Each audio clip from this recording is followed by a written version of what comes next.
오늘 말씀을 증거하실 목사님은 정용태 목사님이십니다. 캠프 험프리 채플린으로 심호하십니다. 할렐루야. 아멘. 제가 사실 한국말 설교를 그렇게 많이 하지는 않습니다. 그래서 이렇게 한국말 설교를 하려고 쓰면 많이 긴장이 되기도 하고 그렇습니다. 여러분들 혹시 제가 가끔 설교를 하면서 혀짧은 소리를 좀 하면 그러나 보다 하시고 들어주시길 바랍니다. 제가 처음에 이 교회에 출석을 한 게 구정 첫 주였던 걸로 기억을 합니다. 처음에 이 교회를 와서 11시 예배를 왔는데 찬양하는 그 모습이 너무 좋았었어요. 앞에서 또 찬양을 인도하시고 성가대가 찬양을 하고 하는 모습이 얼마나 좋았는지. 벌써 출석한 지가, 물론 제가 미국을 한 달 동안 또 가족 때문에 다녀오기도 했지만 이제 6개월이 넘어가는 듯합니다. 오늘도 성가대 지휘자님이 또 서시면서 스마일 하세요 하는 포즈를 취하는 걸 보고 참 우리가 웃는 모습이 굉장히 중요하구나. 입으로는 찬양을 하고 입으로는 기쁜 소리를 하는데 얼굴은 굳어 있다면 그는 또 기쁜 찬양이 될 수가 없겠죠. 저는 이제 우리 장로님께 소개하신 대로 캠 험프리에서 지금 현재 2년을 이제 발령을 받아서 근무하도록 되어 있습니다. 잘 안 들으십니까? 예. 그래서 이제 처음에는 2018년도 1월에 그렇게 가도록 되어 있었는데 이제 제 가족이 함께 오게 돼서 2019년도 1월까지 지금은 되어 있지만 또 가능하면 또 1년 더 연장을 해볼까 생각을 합니다. 교회가 너무 좋아서요. 제가 이렇게 군 생활을 하다 보니까 이제 해외에 가끔 이제 파견 근무를 하러 갑니다. 제가 벌써 군 생활을 하면서 2차례 중동 지역에 파병을 갔었습니다. 첫 번에는 이라크 쪽으로 갔었고, 그 다음에는 이제 쿠웨이트로 이렇게 파병을 갔는데, 제가 이 한국에 오기 직전에 파병을 갔던 곳이 쿠웨이트인데, 그 쿠웨이트에서 다른 나라로 한 40여일간 근무를 하러 갔었습니다. 그쪽에 오만이라는 나라를 갔는데 그 오만에서 오만 군인들과 함께 연합훈련을 하기 위해서 40일 동안 이제 다른 지역으로 근무를 하러 갔었습니다. 거기서 쭉 이렇게 근무를 해오면서 오만 군대 군인들한테 들은 이야기가 그 오만이라는 나라에 욥의 무덤이 있다는 거예요. 그래서 제가 알기로는 욥의 무덤은 터키에가 있는 걸로 아는데 어떻게 이 오만이라는 나라에가 욥의 무덤이 있을까? 그런 생각을 하고 이제 훈련이 거의 끝나가는 시점에 토요일 날 우리 군인들을 이제 동원을 해서 가고 싶어하는 군인들을 동원을 해서 욥의 무덤을 한번 방문을 한 적이 있었습니다. 욥의 무덤을 방문하기 전에 제가 인터넷을 쫙 열어서 한번 서칭을 해봤어요. 과연 욥의 무덤이 어디가 있을까 하고 확인을 해봤더니 욥의 무덤이 무려 3군데나 되더라고요. 공식적으로 욥의 무덤이 여기 있습니다 하는 것이 3군데나 돼요.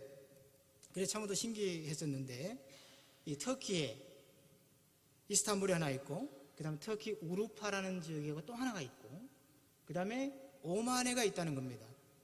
그 오만 군인들의 그 주장을 들어보니까 예전에 욥이 하나님으로 사람으로 살다가 왜 사단의 또 유혹으로 굉장한 어려움을 겪지 않습니까? 그리고 자녀 아들 7, 딸 3을 잃고 그 수많은 재산과 재물을 다 잃어버리잖아요. 이 서적에 보면 이 욥이 얼마나 부자였냐면 양이 7천이나 된다고 그랬고 낙타가 3천이 된다고 그랬고 또 농사를 짓는 소가 우리 500이 넘는다고 했습니다. 그뿐만 아니라 또 많은 종들을 거니고 있었던 엄청난 부한 사람. 그렇게 부한 사람인데도 불구하고 상당히 선한 사람이었다고 그랬습니다. 그래서 사탄이 하나님께 허락을 받아서 욥을 이렇게 넘어뜨리잖아요. 그리고 욥이 모든 것을 다 잃고 이 오만에 와서 정착하고 자리를 잡아서 거부가 되었다라는 그런 이야기를 하더라고요. 그래서 그런가 보다 하고 이제 가서 방문을 했는데 뭐 그렇게 특별한 게 없어요. 우리 기독교인 같으면 그 여배 무덤을 아주 근사하게 꾸미고 관리를 해서 관광객들 좀 받고 이랬을 것 같은데 그렇게 크게 근사하게 해놓지는 않았더라고요. 아무래도 그 욥이 자기들이 원하는 이슬람 계통의 종파가 아니라서 그렇지 않았나 생각을 합니다. 여러분, 고난 중에 하나님을 찾는다 하는 것 쉽지가 않죠. 하박국에서도 보면 자기에게 아무것도 없어도 그러죠. 하나님으로 인해서 기뻐한다라고 하지 않았습니까? 무화과 나무에 무성하지 않고 또 포도나무에 열매가 없고 밭에 식물이 없고 또 외양에 소가 없다 할지라도 하나님으로 인해서 기뻐하고 즐거워한다. 쉬운 일이 아닙니다. 장마가 오기 전에 비가 오지 않아서 이 지역에 많은 농사 짓는 분들이 걱정들을 많이 하셨죠. 비가 안 오면 모내기도 하기 힘들고 또 비가 오지 않으면 심어놓은 곡식들도 말라버리고 또 뿌리를 내려도 또 감자 같은 것은 열매가 연글리지 않고 그렇잖아요. 그렇다 그러면 내게 얻는 것이 없고 소득이 없는데 하나님으로 인해만 기뻐할 수 있고 감사할 수 있다. 이런 신앙은 정말 소중한 신앙이에요. 오직 여호와 하나님으로 인해서 기뻐한다. 오늘 장로님께서 본문을 읽어주셨지만 이 본문 속에 나와 있는 여인 이 한나, 오랜 신앙생활을 했던 분들이면 이 여인 한나에 대한 이야기에 대해서는 너무도 잘 알고 있을 겁니다. 이스라엘 백성들이 한 300여 년간 굉장한 혼란과 어려움들을 겪지 않습니까? 성전은 타락하고 또 많은 나라는 무기력해지고 또 블레셋으로 인해서 나라가 피폐하고 멸망하고 이런 어려운 상황, 그런 어려운 정치적인 상황 속에서 사무엘이 태어났습니다. 사무엘 된 것은 바로 이 어머니의 기도였고 또 이 어머니의 기도를 하나님께서 은혜를 베풀어 주셔서 들으신 그걸로 인해서 가능했다라고 생각을 합니다. 하나님께서 사무엘을 쓰시려고 또 어머니의 기도를 허락하셨고 또 모세를 하나님께서 세우시기 위해서 그 어머니를 통해서 기도하고 끌어안고 기도하게 하셨습니다. 다윗이 다윗되게 한 것, 사울이 하나님 앞에 고백할 때 나의 나된 것은 하나님의 은혜입니다 라고 이렇게 고백한 것, 이 모든 것이 정말로 귀하고 소중한 거예요. 우리의 삶에서 내 모습 이대로가 정말 하나님의 은혜입니다 라고 고백할 수 있는 그런 모습이 그리스도인의 참 모습일 줄 믿습니다. 사무엘서 1장에 이렇게 쭉 읽어보면 에브라임 산지에 나마다임 소빔에 에브라임 사람 엘가나가 있었다 라고 이렇게 얘기합니다. 그 엘가나가 있었는데 그 엘가나가 참 근심이 많았어요. 왜 근심이 많았느냐? 부인이 둘이어서 근심이 많았습니다. 하나가 있었으면 좀 덜했을 줄 모르겠는데 둘이었기 때문에 근심이 많았어요. 또 이 자리에 앉아 계신 분들, 연로하신 분들, 연세 많으신 분들 많은데 옛날에 그런 일들이 있었잖아요. 우리 가정에서도 남편이 이렇게 부인을 둘을 얻고 또 남편이 이렇게 결혼을 했는데 자손이 없어서 부인을 또 얻어서 자손을 놓기도 하고 그런 일들이 있었잖아요. 우리나라에도 그게 채 100년도 지나지 않은 그런 상황인데 이 엘가나의 집안에 그런 일들이 있었어요. 첫 번째 부인, 두 번째 부인, 자녀를 낳는 부인, 자녀를 낳지 못한 부인, 그 중에 한나라는 여인은 자녀가 없고 분인나라는 여인은 또 자녀가 있었어요.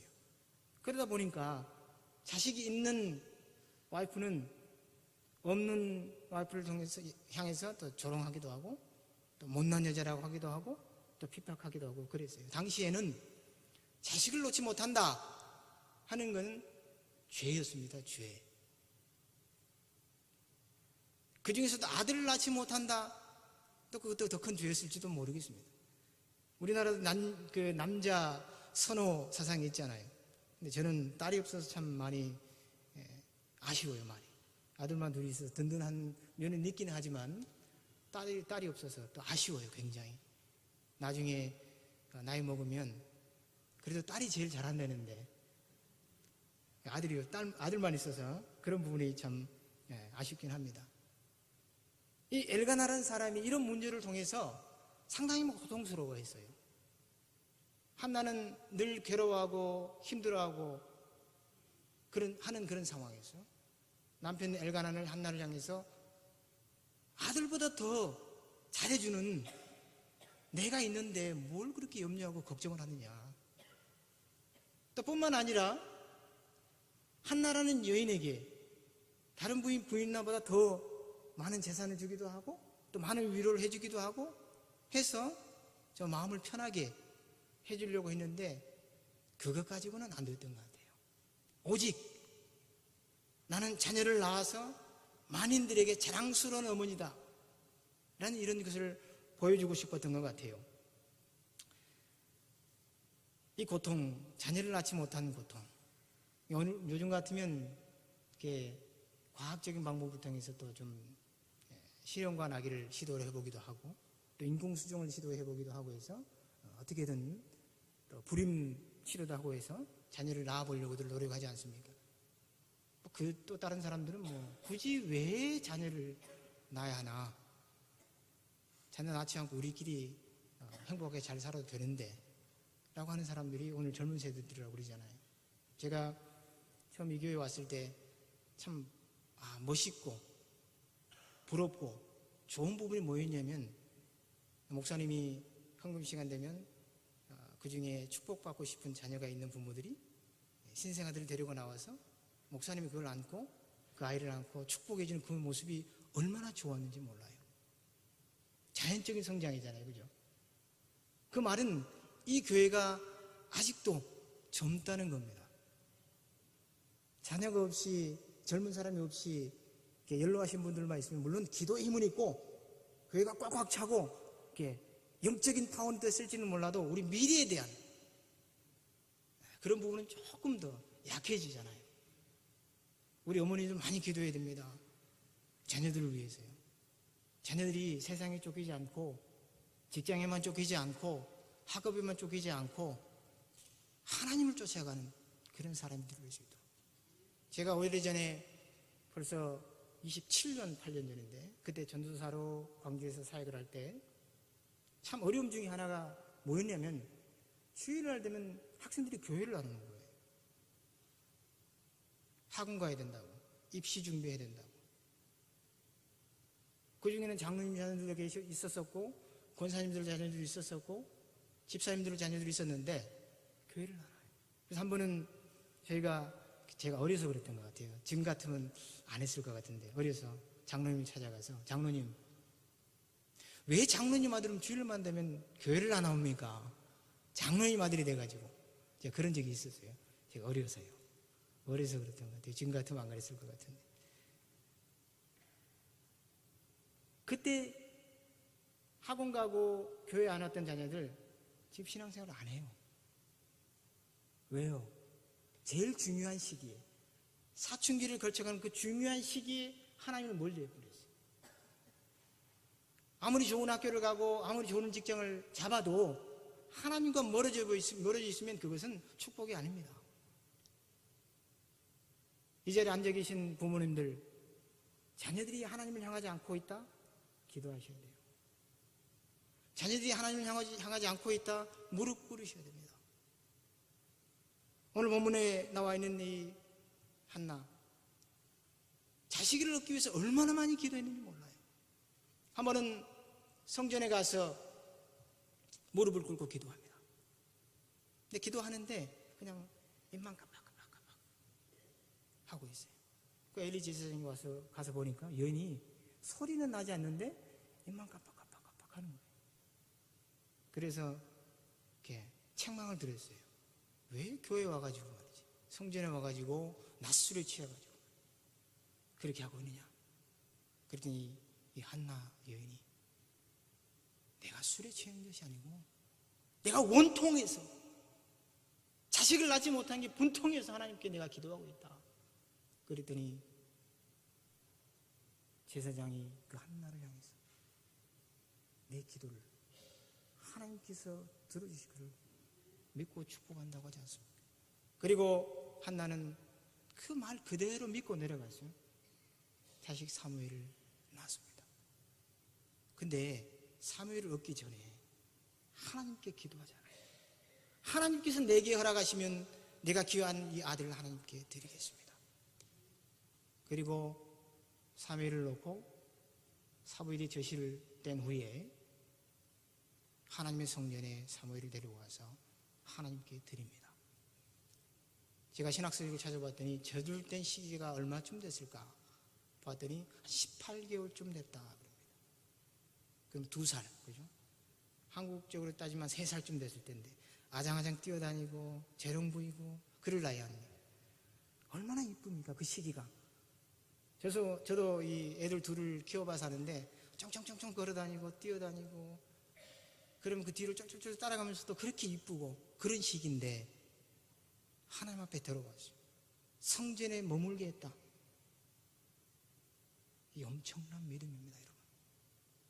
여러분의 자녀를, 여러분의 손주를 교회 앞에 데리고 나와서 하나님 말씀을 듣게 하는 것, 이것은 천하보다 귀하고 소중한 겁니다. 그 속에 어렸을 때 들었던 그 하나님의 말씀이 그 속에 남아있으면 늙어서도 바뀌지 않아요. 끝까지 하나님을 붙들고 가고 때때마다 하나님 앞에 나와서 기도할 수 있고 때때마다 나와서 하나님 앞에 의지할 수 있는 겁니다. 그 여인이 한나를 사무엘을 하나님 전에 드리고 가만히 있었을까요? 아니에요. 늘 그 아들을 위해서 기도했을 거예요. 그 어머니 한나가 사무엘을 위해서 겉옷을 1년에 한 번씩 지어서 아들을 위해서 입혔어요. 그죠? 요즘 같으면 뭐 그냥 백화점에 가서 예쁜 옷 하나 사고, 그죠? 아니면 한복이라도 예쁘게 지어서 가주었을 텐데 당시에는 그렇게 이게 옷감들이 흔한 때가 아닙니다. 그러니까 일일이 손수 천을 짜고 그 길쌈을 해서 옷을 만들고 하면서 한 땀 한 땀 지어갈 때 얼마나 많이 아들을 위해서 기도했겠습니까? 또 얼마나 많이 하나님 앞에 감사했겠습니까? 나의 고통과 나의 괴로움을 하나님께서 들어주셨다. 이게 기도의 힘입니다. 사무엘상 1장 20절에 한나가 자녀를 낳고 이름을 사무엘이라 했다고 했는데 이 의미가 하나님께서 내 고통을 들으셨다는 겁니다. 요즘에 많은 사람들이 핸드폰 들고 다니면서 음악도 듣기도 하고 또 무선 핸드폰 셋을 가지고 이야기도 나누고 하잖아요. 한나가 하나님 앞에 기도할 때 오늘날처럼 말이죠. 혼자 구시렁구시렁 하고 다니는 사람들처럼 성전에서 그렇게 기도했을 것 같아요. 한 20, 30년 전에 여러분 핸드폰이 흔하지 않고, 그죠?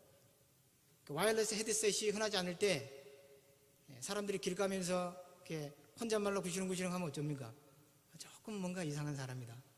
정신적으로 좀 문제가 있는 분이다. 왜 저 사람은 좀 비만 오면 저럴까? 라고 해본 적이 있죠. 제가 어렸을 때 살았을 때 시골에 그런 분이 한 분 계셨어요. 비만 오면 저희 집 앞으로 왔다 갔다 하면서 혼자 그냥 하늘에다 무슨 이야기를 하고 그랬는데, 그래서 저분은 정신 나간 분이다라고 한 적이 있었습니다. 예전에 핸드폰이 없었을 시절에는 그렇게 생각을 했는데 요즘에는 이렇게 헤드폰 다 끼고 혼자 뭐라고 다니면 저 사람이 또 뭐 핸드폰 꽂고 뭐 이야기 하나 보다 전화통 하나 보다 이렇게 하잖아요. 한 번은 제가 길을 가는데 어떤 사람이 큰 소리 뭐라 그러는 거 제가 뚝 뒤로 돌아보니까 저하게 하는 소리가 아니더라고요. 하나님 앞에 나오세요. 하나님 앞에 나와서 그렇게 뭐라 해보세요. 그러면 하나님께서는 여러분이 뭐라 하는 거 그걸 다 들으시고 응답하십니다. 요즘 얼마나 좋아요. 그냥 길 가면서 그냥 뭐라 기도하세요. 누가 여러분을 향해서 정신병자로 이야기하지 않습니다. 요즘에는. 왜냐고요? 많은 사람들이 그러고 다니니까. 그래서 저는 길가에 가다가도 뭐라 혼자 합니다. 하나님, 오늘 제가 뭐 하는데요? 하나님, 저와 함께 해주셔야 됩니다. 하나님, 오늘 이거 하는데요? 하나님, 이렇게 함께 해주셔야 됩니다. 그래서 요즘에 핸드폰 헤드셋이 나온 게 얼마나 좋은지 몰라요. 제가 정신병자가 안 될 수가 있으니까 말이죠. 하나님께서 우리 기도를 들으실 때는 우리의 숨을 내쉬어 나는 그 소리까지도 들으시고 응답하십니다. 하나님께서는 우리의 기도를 들으실 때는 결코 손해보지 않도록 합니다. 한나가 이렇게 고백을 했습니다. 여호와로 말미암아 즐거워하고 여호와께서는 죽이시기도 하시고 살리시기도 하시고 수월에 내리시기도 하시고 올리시기도 하시고 가난하게도 하시고 부하게도 하시고 이게 하나님의 은혜입니다. 자녀를 위한 기도, 교회를 위한 기도, 하나님의 나라를 위한 기도, 이게 우리가 해야 될 삶입니다. 늘 이 세 박자가 자녀를 위해 기도하고 가정을 위해서 기도하는 이 기도, 교회가 하나님의 일을 하기 위해서 또 하나님의 나라의 전파를 위해서 하는 이 기도, 또 하나님의 나라가 땅끝까지 증거되기 위한 이 기도, 우리가 결코 끊이지 말아야 될 기도의 내용입니다. 저는 목사님이 강구하실 때 자 러시아 선교합니다. 기도는 성경을 보급하기 위해서 헌금합니다. 또 어느 선교회지 할 때 저는 얼마나 기분이 좋습니다. 저는 개인적으로 미국에서 신학을 할 때 선교학을 전공을 했어요. 선교하는 교회 그러면 제일 좋아해요. 또 젊어서 찬양 사역을 해서 그런지 찬양이 살아있는 교회 오면 너무 기분이 좋아요. 그래서 제가 이 교회를 결정했는지 모르겠습니다. 출석을 하기 위해서. 제가 수요 예배를 인도하고 또 오후에 교회를 가기 때문에 이 교회 11시 예배 나오고 오후 2시 예배 나오는데 전혀 지장이 없습니다. 그래서 얼마나 좋은지 모르겠습니다. 여러분, 자녀를 위한 기도는 늘 우리의 입을 열 때마다, 우리가 무릎을 꿇을 때마다 해야 되는 기도입니다. 제가 아들이 둘이 있는데 우리 아들이 사춘기를 접어들 때 제가 집을 비우게 됐어요. 본의 아니게. 파병 때문에 이제 집을 비우게 됐는데 두 녀석이 이 사춘기 시기를 지나면서 상당히 많이 좀 이렇게 싸웠던 것 같아요. 다투기도 하고. 근데 저는 이제 그것을 보지 못했기 때문에 깊이 잘 알지는 못하는데 애들 엄마가 사춘기 시기를 지나면서 이런 어려움이 있었다라는 이야기를 하더라고요. 근데 이 파병을 다녀와서 보니까 아무런 그런 느낌을 받지를 못했었어요. 애들이 참 그래도 감사하게 잘 자라셨다라는 생각을 했었습니다. 근데 그 뒤에 숨어있는 가장 큰 것이 있더라고요. 그것이 제 집사람 아이들 엄마의 기도였습니다. 저는 이제 아침 일찍 일어나서 부대에 가서 이제 PT를 합니다. 오늘 목사님이 5시부터 일 시키는 직장이 어디 있습니까? 그랬는데 제가 그렇습니다. 저는 일찍 일어나서 부대에 가서 이제 포메이션을 하고 거기서 PT를 하고 나서 다 들어와서 또 이제 샤워를 하고 또 나가서 또 근무를 하게 되는데 그러다 보니까 제가 군 생활을 하면서 잃어버린 게 한 가지가 있어요. 새벽에 기도하는 걸 잊어버렸어요. 삶이 그러다 보니까. 그래서 이제 새벽에 기도한 시간보다는 오히려 저녁 때 기도하는 시간, 또 그 외에 또 아침에 이제 일어나서 나가기 전에 기도하는 그 시간이 제게는 굉장히 소중한 시간인데 제 집사람이 이 자랑인 것 같은데 제가 이렇게 일어나서 나가고 나면 늘 항상 하는 게 있어요. 음악을 틀어놓고 열심히 기도합니다. 아이들이 일어나서 학교 가기 전까지. 미국에는 아이들이 일찍 학교를 가요. 학교 수업이 몇 시부터 시작을 하냐면 7시 반부터 수업을 시작을 해서 오후 3시 반인데 3시가 되면 다 끝납니다. 그리고 집으로 와요. 근데 가끔은 이제 엄마가 기도가 길어지면 아이들이 스스로 일어나는 시간에 엄마가 음악 틀어놓고 기도하는 그 모습을 보게 됩니다. 아마 그것 때문에 아이들이 올바로 자라지 않았을까라는 생각을 합니다. 여러분, 기도는요 굉장히 중요하고 소중합니다. 기도는요 우리의 걸음이 되어야 되고 우리의 뿌리가 되어야 되고, 기도는 자녀들을 인도하는 영적인 파워고 능력이 되어야 됩니다. 여러분, 성 어거스틴 여러분 많이 들으셨죠? 그 타락한 그 아들이 하나님께로 다시 돌아가게 된 배경에는 늘 아들이 오는 것을 기다리면서 문을 열어놓고 기도하는 그 어머니의 기도가 있었어요. 여러분, 누가복음 15장에 보면 탕자의 비유에 대해서 잘 아시죠? 아들이 둘이 있었는데 한 아들은 아버지 재산을 다 유산을 나눠받아서 나가서 허랑방탕을 썼다. 그 다음에 큰 아들은 또 아버지 옆에서 열심히 일하면서 아버지 재산을 위해서 또 생활했다 라는 이런 내용이잖아요. 그 중에서 우리는 늘 항상 누구에 맞춰서 듣습니까? 탕자에 맞춰서 들어요.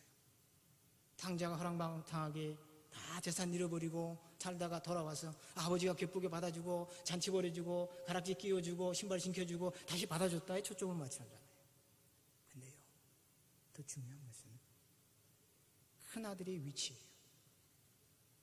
큰아들은 열심히 나가서 일만 했잖아요.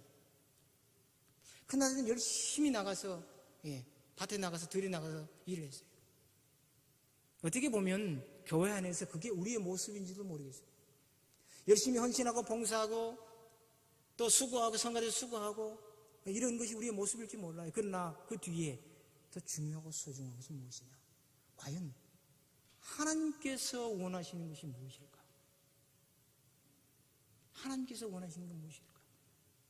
그 아버지가 둘째 아들이 나가서 돌아오는 그 시기에 먼 발치에 보이지도 않은 그 모습을 보고 내 아들이다 라고 반갑게 맞아들이고 잔치를 벌였잖아요. 그게 아버지의 원하는 거였습니다. 둘째 아들의 소식을 듣고 싶어 하는 거. 그죠? 요즘 같으면 전화 딱 해서 아버지 제 여기 있는데요. 잘 지내고 있습니다. 보고 싶으면 또 아들아 어딨니? 요즘 어떻게 지내냐? 이렇게 이야기해서 다 알아볼 수 있는 당시에는 그런 시설들이 없었지 않습니까? 그러니까 늘 궁금한 거예요, 아들이 소식이. 근데 큰 아들은 좀 이렇게 나가서 어떻게든 소식이 좀 들어왔으면 좋겠는데, 그죠? 그러지 못하고 늘 밖에 나가서 일만 해. 여러분, 우리에게 중요하고 소중한 것은 하나님께서 과연 우리에게 원하시는 것이 무엇일까 하는 거예요. 여러분, 하나님께서 원하시는 것이 무엇이라고 생각을 하십니까, 여러분? 하나님께 무릎 꿇고 기도하고 내 고통을 들어주는 것? 하나님 앞에 무릎 꿇고 기도하면 내 자녀를 잘 되게 해주시는 것?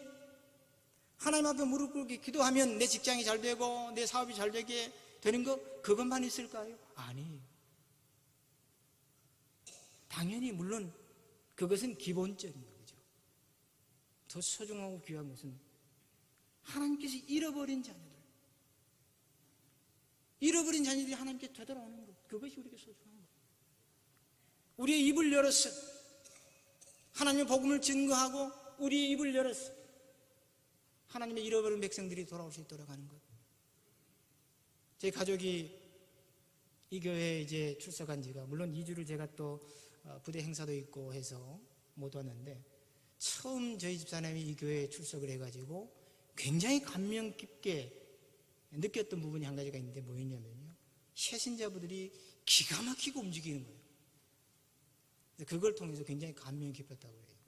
제가 샌디에고에서 한 출석이 한 500여 명 되는 교회에서 섬겼는데, 집사람이 이제 그 새신자부에서 오랫동안 섬겼었어요.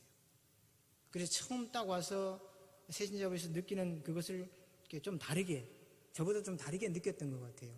근데 제가 처음 이 교회 와서 이제 새신자 기록부를 딱 적어냈는데, 앞에 와서 인사하고 딱 자리에 앉아서 하는데 목사님께서 이제 소개를 하시면서 저희 가족들 이름을 다 부르셨다는 거예요. 그게 너무 놀랐다는 거예요.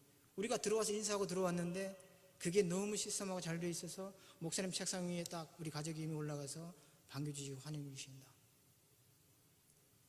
여러분, 새신자분은 이 교회의 얼굴입니다. 첫 이미지예요. 첫 이미지. 이 자리에 이 교회에 앉아있는 큰아들과 같은 여러분, 교회에 처음 누가 왔을 때 정말 기쁘게 반겨주세요. 정말 소중하게 끌어안아주세요. 굉장히 중요합니다. 큰아들이 그랬잖아요. 아버지는 말이죠, 내가 예전에 친구들과 함께 좀 놀라고 염소 한 마리 좀 안 잡아주더니 집 나가서 다 잃어버리고 돌아온 저 아들을 위해서는 송아지를 잡아서 잔치를 베풀어 주시니 도대체 왜 그러십니까? 라고 그랬잖아요. 아니요, 그러지 마시고 여러분들, 새로운 성도들이 또 하나님을 처음 만나는 사람들이 교회에 나오면요, 격하게 반겨주세요. 그러면 그 사람들이 이 교회를 통해서 정말로 소중하고 귀한 것을 얻을 것입니다. 여러분, 한나가 하나님 앞에 그렇게 기도했잖아요. 나의 고통과 고난을 들어주시는 하나님, 그리고 저 낮은 곳에서 다시 일구어 세워주시는 하나님, 그리고 하나님께서 내게 허락하셨으니 나도 그리 하겠습니다. 그러므로 나도 귀한 아들 이 사무엘을 하나님께 드려서 정말 소중하고 귀하게 키우겠습니다. 그 머리에 삭도를 대지 않고, 그죠? 더러운 것을 가까이 하지 않게 하고, 이것이 무엇입니까? 나시린으로 키워나가겠다는 겁니다. 여러분, 맹모 삼천지교라는 건 잘 아시죠? 그죠? 자녀를 키울 때 맹자의 어머니가 자기 아들을 키우기 위해서 3번을 이사를 해서 잘 키우는 그런 내용이잖아요. 저희 미국에는 이 한국처럼 똑같이 강남, 강북 그런 게 있어요. 그래서 처음 집을 사면 어떻게든 좋은 학군 찾아서 집을 살려고 그러고요. 어떻게 하면 조금 더 좋은 지역에 가서 집을 사서 자녀들을 좋은 학교에 보내려고들 합니다. 그게 왜 그러겠습니까? 자녀를 잘 키워나가기 위해서 그렇습니다. 여러분, 자녀들 키워나가기 힘들죠, 여러분? 미국에는요, 너무나 많은 게 오픈되어 있어요. 여러분, 고등학교에서 이 마리화나를 이렇게 아이들이 주고 사고 팔고 할 수 있는 그런 게 미국이에요, 여러분. 학교 가면은요, 그냥 자기들끼리 몰래, 선생님들 몰래 이렇게 마리화나를 대마초를 거래를 해요. 아주 싸게 구입해서 필 수가 있어요. 그뿐만 아니라 마약도 손쉽게 접할 수 있는 곳이 미국이에요. 그래서 굉장히 위험한 데가 미국인데, 자칫 잘못하면 아이들이 그냥 빠져버려요. 자칫 잘못하면 아이들이 그냥 엄한 곳으로 빠져버리고요, 완전히 큰일 나는 상황이 되기도 합니다. 한국도 마찬가지겠죠. 요즘에는 너무나 좋지 않은 매스미디어들, 인터넷, 좋은 점도 있고 나쁜 점도 있고, 그렇죠? TV, 좋은 점도 있고 나쁜 점도 있고, 핸드폰, 좋은 점도 있고 나쁜 점도 있고, 이런 무수히 많은 좋지 않은 상황 속에서 어떻게 하나님의 자녀를 키워나가겠느냐 하는 겁니다. 아이들 앉혀놓고 일장연설을 한다고 해서 그 아이들이 부모들 말을 들을까요? 아니에요. 어떻게 보면 그 순간에 아이들은 뒤돌아 볼 줄 모릅니다. 그러면 우리가 할 수 있는 것이 무엇이겠습니까? 하나님 앞에 무릎 꿇는 겁니다. 하나님 앞에 무릎 꿇고, 하나님, 이 아이를 하나님 앞에 드립니다. 또 여러분의 삶을 통해서 여러분의 자녀들이 바로 성장할 수 있도록 보여주시기 바랍니다. 기도하는 모습을 보고 자라는 자녀들은 결코 삐뚤어지지 않습니다. 바르고 올바르게 살아가는, 정말로 살아있는 하나님의 백성, 그죠? 그리스도인으로 살아가는 그 모습을 보는 자녀들은 삐뚤어지지 않습니다. 교회에 와 있는 모습이 다르고, 교회 밖에 있는 모습이 다르고, 교회에 와 있는 모습이 다르고 집에서 자녀들을 훈계하는 모습이 다르면 자녀들은 그것을 통해서 배우지 못해요. 여러분 속에는 예수 그리스도의 흔적을 가지고 있습니다. 여러분 속에는 예수 그리스도의 모습을 담고 있습니다. 그러면 여러분의 모습 속에서 예수 그리스도를 만날 수 있어야 돼요. 여러분, 그리스도인의 삶, 기도의 삶, 하나님 백성의 삶. 그래서 내가 나가서 예수 믿으세요 전도하지 않아도 내 모습에서 예수 그리스도를 만날 수 있는 그런 신실한 하나님 백성들 되시기를 주님의 이름으로 축원합니다. 기도하겠습니다. 살아계신 아버지 하나님, 하나님의 사랑과 은혜를 진심으로 감사드립니다. 하나님의 여인 한나가 하나님 앞에 기도하고 정말로 소중하고 귀한 아들을 얻고 그 이후에 하나님 앞에 드려서 하나님의 사람으로 위대한 사무엘 선지자로 키우도록 한 것은 귀한 어머니의 기도가 있어서 그래한 줄 압니다. 하나님, 저희들이 하나님 앞에 기도합니다.